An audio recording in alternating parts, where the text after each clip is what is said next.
Olá, tudo bem? Sou Roseni Fernandes da Palmieri Consultoria e hoje vim falar sobre acidente de trabalho. Você sabe o que é?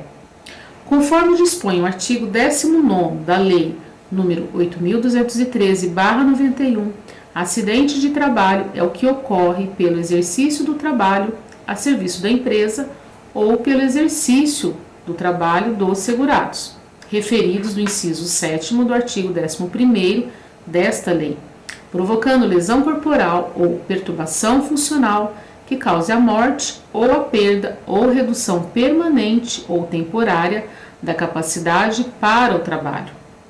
Ao lado da conceituação acima de acidente de trabalho típico por expressa determinação legal, as doenças ocupacionais profissionais equiparam-se a acidentes de trabalho.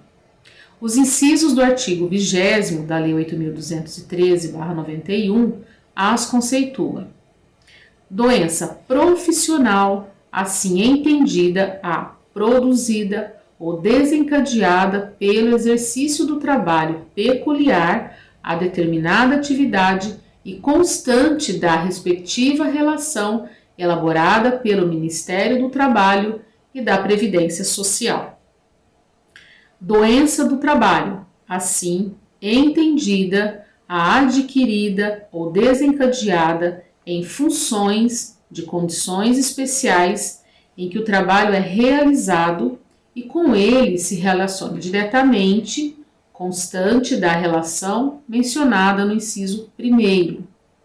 Como se revela inviável listar todas as hipóteses dessas doenças, o artigo mencionado da Lei 8.213/91 estabelece que, em caso excepcional, constatando-se que a doença não incluída na relação prevista nos incisos 1º e 2º deste artigo, resultou das condições especiais em que o trabalho é executado e com ele se relaciona diretamente a Previdência Social e deve considerá-la acidente de trabalho. O artigo 21º da Lei 8.213/91 equipara ainda a acidente de trabalho. O acidente ligado ao trabalho, que embora não tenha sido a causa única, haja contribuído diretamente para a morte do segurado, para a redução ou perda da sua capacidade para o trabalho, ou produzido lesão que exija atenção médica para a sua recuperação. O acidente sofrido pelo segurado no local e no horário do trabalho em consequência de ato de agressão, sabotagem ou terrorismo praticado por terceiro ou companheiro de trabalho. Ato de imprudência, de negligência ou de imperícia de terceiro ou de companheiro de trabalho. Ato de pessoa privada do uso da razão. Desabamento, inundação, incêndio e outros casos fortuitos ou decorrentes de força maior. A doença proveniente de contaminação acidental do empregado no exercício de sua atividade. O acidente sofrido pelo segurado, ainda que fora do local e horário de trabalho, na execução de ordem ou na realização de serviço sob a autoridade da empresa, na prestação espontânea de qualquer serviço à empresa para lhe evitar prejuízo ou proporcionar proveito.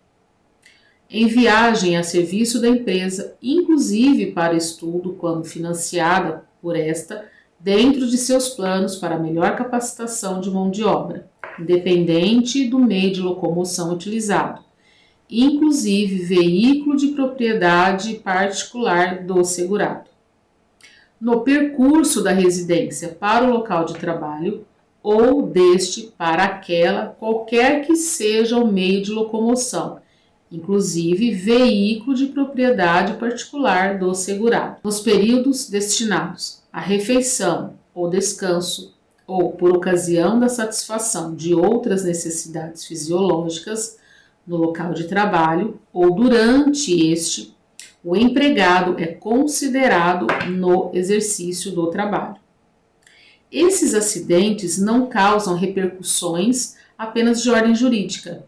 Nos acidentes menos graves, em que o empregado tenha que se ausentar por período inferior a 15 dias, o empregador deixa de contar com a mão de obra temporariamente afastada em decorrência do acidente e tem que arcar com os custos econômicos da relação de empregado. O acidente repercutirá ao empregador também no cálculo do fator acidentário de prevenção, FAP, da empresa, nos termos do artigo 10º da Lei 10.666/2003. Os acidentes de trabalho geram custos também para o Estado. Incumbe ao Instituto Nacional do Seguro Social, INSS, administrar a prestação de benefícios, tais como auxílio doença acidentário, auxílio acidente, habilitação e reabilitação profissional e pessoal, aposentadoria por invalidez e pensão por morte.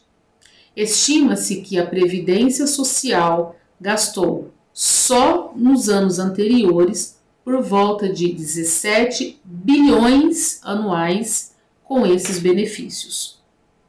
Se você quer saber mais sobre esse assunto e precisa de orientação jurídica, sendo você empregador ou empregado, entre em contato conosco. Temos profissionais experientes para lhe ajudar. Nosso contato está aqui na descrição e continue seguindo em nossos canais e inscreva-se em nosso canal no YouTube. Até a próxima!